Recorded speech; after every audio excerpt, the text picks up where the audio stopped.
이 기독교 역사 2000년에 예수님이 세상에 오시고 난 뒤에 과연 예수님이 누구시냐? 예수님이 누구시냐?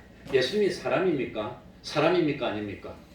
사람. 그럼 예수님이 사람이면 하나님입니까? 아닙니까? 그러니까 그런데 예수님을 유대인들은 하나님인 걸 인정합니까? 안 합니까? 인정을 안 해요. 그래서 유대인들은 예수님의 신성을 부인하고 인성만 강조합니다. 그런데 이방 사람들은 보니까 예수님이 신이야, 신. 이거는 사람이 아니야. 그래서 이방 사람들은 주로 예수님의 인성을 부인하고 신성을 강조합니다. 그래가지고 예수님이 사람입니까? 신입니까? 이걸 가지고 논쟁을 하다가 이 예수님은 신성도 있고 인성도 있고 신성, 인성이 각자 놉니까? 신성, 인성이 한 격체를 이룬 겁니까? 그래서 신성, 인성, 양성, 일위라는 그런 참 기독론이 이 기독교 교리 조직신학 중에 제일 먼저 기독론이 그렇게 해서 생깁니다. 기독론이 생기고 난 뒤에 보니까 그럼 하나님 누구시냐? 삼일체 하나님 신론이 생기고 아무튼 그런 과정을 겪게 됩니다. 그래서 예수님이 세상에 오셨는데 예수님이 사람입니까? 완전한 사람입니다. 100% 사람입니다. 그러면 예수님은 하나님이 아닙니까? 완전한 하나님이십니다. 그럼 뭡니까? 하나님이고 사람인데 신성, 인성이 같이 있는데 섞여가서 제3의 성이 된 것도 아니고 떨어질 수도 없고 완전히 붙어서 일위가 돼서 예수님을 부를 때 신성, 인성, 신인, 양성, 일위라고 부르는 겁니다. 신성은 싫다 그러고 인성은 좋다 그러고 그런 거 없다는 뜻입니다. 그래서 신인, 양성, 일위가 십자가를 져서 우리가 다 대속을 받고 구원을 얻게 된 거라고 하는 겁니다. 아무튼 여기 보니까 그 6절에 보니까 해산할 날이 있어서 7절에 누구를 낳았고 맏아들을 낳았고 왜 맏아들이라고 그랬을까요?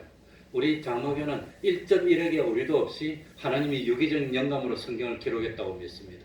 맏아들이라고 하는 것은 두 가지가 의미가 있습니다. 첫 번째는 맏이가 있으면 누구도 있단 말입니까? 둘째도 있고 셋째도 있다는 겁니다.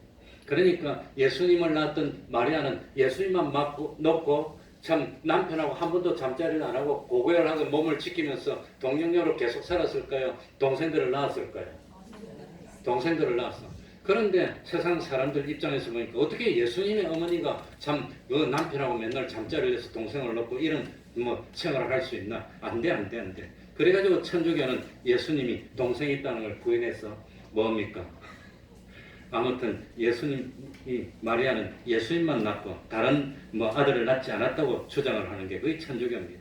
그러나 이 성경에는 보면은 예수님이 동생을 낳았다는 게 나옵니다. 그걸 성모무수태라고 합니다. 성모무수태설이라는데 그건 틀렸고 마태복음 13장 55절 이는 그 목수의 아들이 아니냐 그 모친은 마리아 형제들은 야고보 요셉 시몬 유다를 하지 않느냐 그리고 누이들도 있는 거 보면은 마리아는 다 산했습니다. 적어도 5명 이상 6명 7명 이상 놓은 것 같아요. 그러니까 맏아들을 낳았다는 것은 동생들이 있다는 뜻이고 두 번째는 맏이라는 의미가 가지고 있는 뜻이 뭘까요? 맏이라는 단어가 가지고 있는 뜻이 아버지가 뭘 하고 있으면 누구한테 물려준단 말입니까? 맏이한테. 옛날에는 맏아들만이고 나머지는 다 찬밥이야. 둘째는 혹시 맏이가 잘못되면 돼야 되니까. 그 오늘 오후에도 말씀드리겠지만 연기되는데 그러니까 이 맏아들 아니면 그리고 또 아들 아니고 딸이면 그건 완전히 그냥 찬밥이야. 그건 아무튼 그래가지고 이 예수님이 맏아들이라고 하는 것은 예수님이 누구의 족속이죠? 다윗의 족속. 이스라엘 왕통을 이어받을 수 있는 사람. 그래서 천사 가브리엘이 마리아에게 나타나서 주 하나님께서 그 조상 다윗의 위를 저에게 주시리니 다윗의 위를 이어받을 이스라엘의 왕이라는 걸 왕이 될 사람을 강조해서 맏아들이라고 했다고 하는 겁니다. 맏아들. 그리고 7절에 맏아들을 낳아 무엇으로 쌌어? 구유에 쌌어. 아마 이제 출산할 때가 됐으니까 마리아가 이 나사렛에서 오면서 아이를 놓으면 뭡니까? 쌀, 구유 같은 걸 아마 그런 걸 다 준비를 했겠죠. 그래, 네? 강보에 구유에 쌌다. 저도 시간은 가지 자꾸. 강보에 쌌어. 강보. 그러니까 예수님이 태어날 때부터 어른으로 태어난 게 아니라 완전히 어머니의 도움이 없으면 살지 못하는 어린아이로 태어나서 예수님도 다른 사람하고 똑같이 자라고 키도 커지고 그랬다는 겁니다. 그 다음에 어디에 누웠다 그랬지요? 구유에 누웠으니 구유는 뭐 하는 데가 구유지요? 예? 가축에 밥을 담아놓는 통이 구유입니다. 그러니까 성경에 예수님이 마구간에 태어났다는 말은 없지만 구유에 넣었다 그러니까 구유가 방바닥에 있습니까? 마구간에 있습니까? 그러니까 마구간에서 태어났다고 생각하는 겁니다. 그래요. 지금은 사람들이 멀리 다닐 때 뭘 타고 다니죠? 차 타고 다닙니다. 그러니까 모텔이나 큰 호텔 옆에 보면 다 뭐가 있습니까? 주차장이 있고, 옛날에도 여관 옆에 주차장이 있어요. 옛날에는 뭐 타고 다녔습니까? 말 아니면 낙이, 뭐 낙타, 뭐 돈인사로 낙타 탔겠죠. 그 나귀 같은 걸 탔으니까 그 나귀를 매놔야 되는데 그 방은 다 차고 없고 갈 데는 없고, 그러니까 아마 가난하니까 말 있는 거라도 해서 비는 피해야 되니까 그거 가지고 자리를 만들어 놓고, 예수님이 거기서 태어났어요.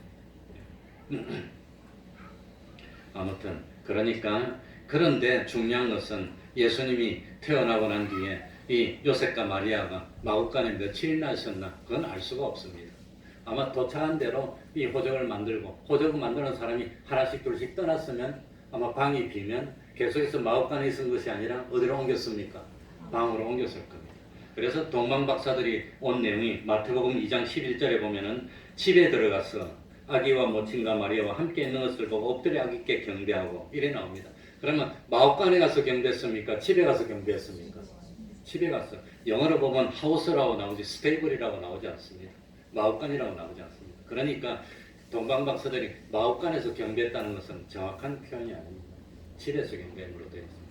그러니까 얼마 동안 마구간에 있는지 모르지만 아무튼 아기를 놓고 그 다음에 호적을 하고, 다른 사람들은 호적한 사람들이 다 고향으로 돌아가고, 아마 아기를 낳았으니까 바로 돌아가지 못하고 좀 있으니까 집이 비니까 이제 아마 여관으로 들어가서 아마 마리아하고 있지 않았을까 그렇게 생각이 됩니다. 그러고 난 뒤에 좀 있다가 아무튼 뭐 참 헤롯의 핍박을 피해서 애국으로 피하는 그런 내용이 나옵니다. 어쨌든지 이렇게 해서 우리 예수님이 유다 베들레헴의 마구간에서 태어나게 된 겁니다. 우리 예수님은 우리를 섬기기 위해서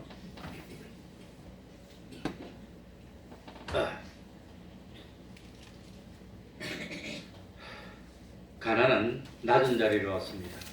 예수님이 가난해지셨기 때문에 우리는 부여를 누릴 수 있게 됐습니다. 예수님이 십자가에서 고난을 받고 생명을 내어놓으셨기 때문에 우리는 영생하는 생명을 가지게 됐습니다. 예수님이 종의 형상을 가졌기 때문에 우리는 하나님의 아들로서 자유를 누리게 됐다고 하는 겁니다. 그래서 이 성탄의 계절은 참 기쁜 소식이고 좋은 소식이지만, 성탄의 정신은 섬김의 정신이고, 또 두 번째는 뭐지요? 대속의 정신이고 희생의 정신이 깃들어 있다는 것을 깨달아서 주님께 영광 돌리고 또 영광의 열매를 맺는 우리가 되어야 되겠습니다. 말씀을 생각하면서 통성으로 기도하겠습니다.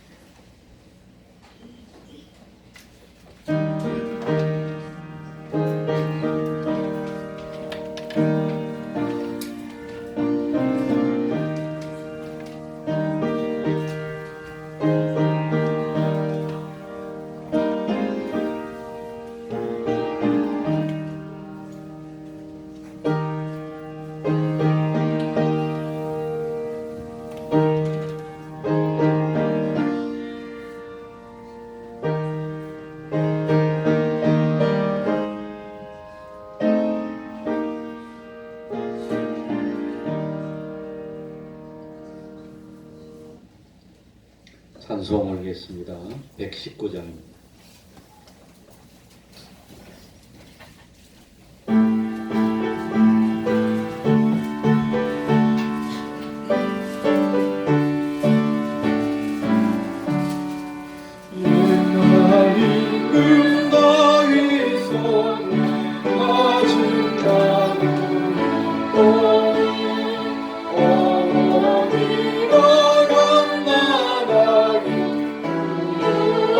Oh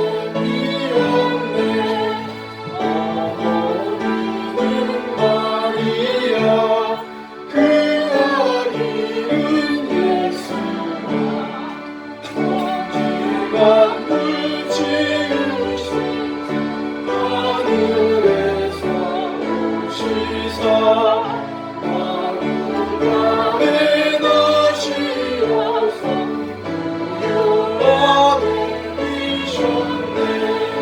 낮고 찬양 사랑과 사귀시며 사셨네.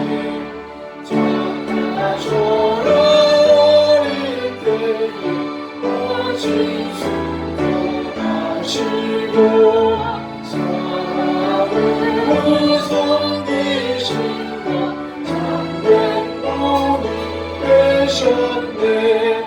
주님처럼 우리로 순종하며 살리라. 하늘에서 오신 예수 우리 위해 죽으사 사망 권세 이기시고 하늘 높이 굴렸네. 그가 계신 곳으로 우리 인도하시네. 71장 1절 찬송하면서 하나님께 헌금드리겠습니다.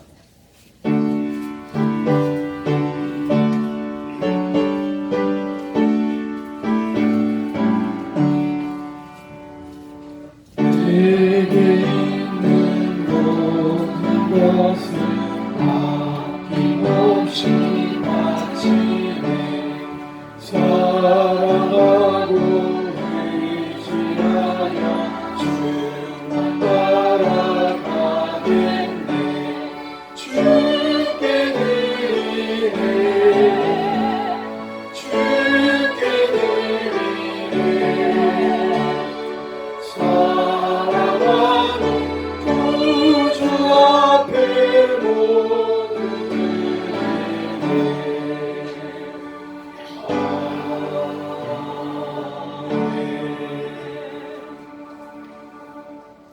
범사에 감사합니다.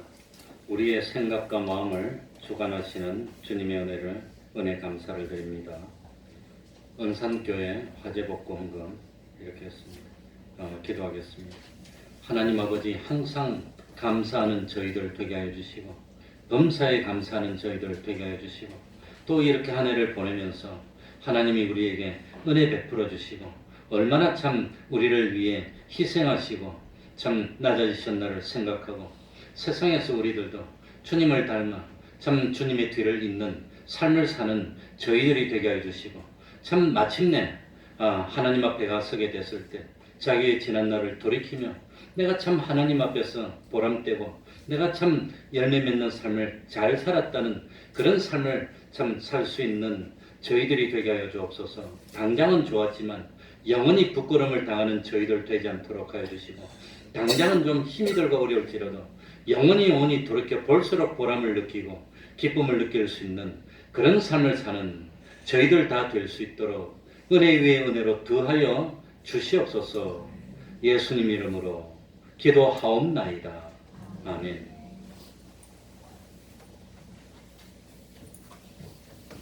나도 우리 집 연보내라고 합니다. 깜빡하고 안 넣었습니다.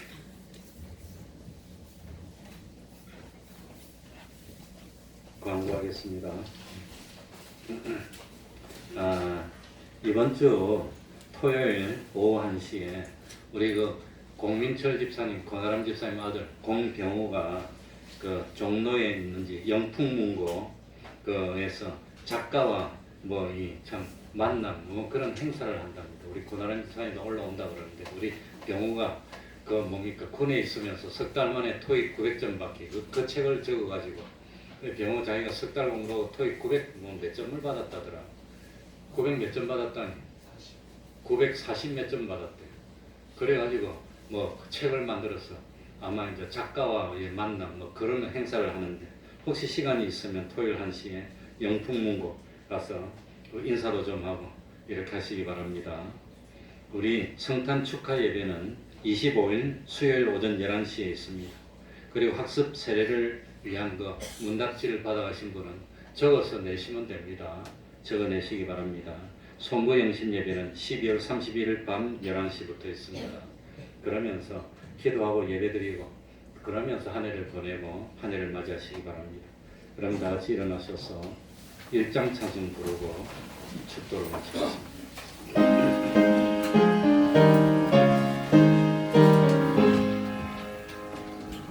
감옥의 배가 하나님 온 백성 찬송 드리고 저 천사여 찬송하세 찬송 성령 성자 성령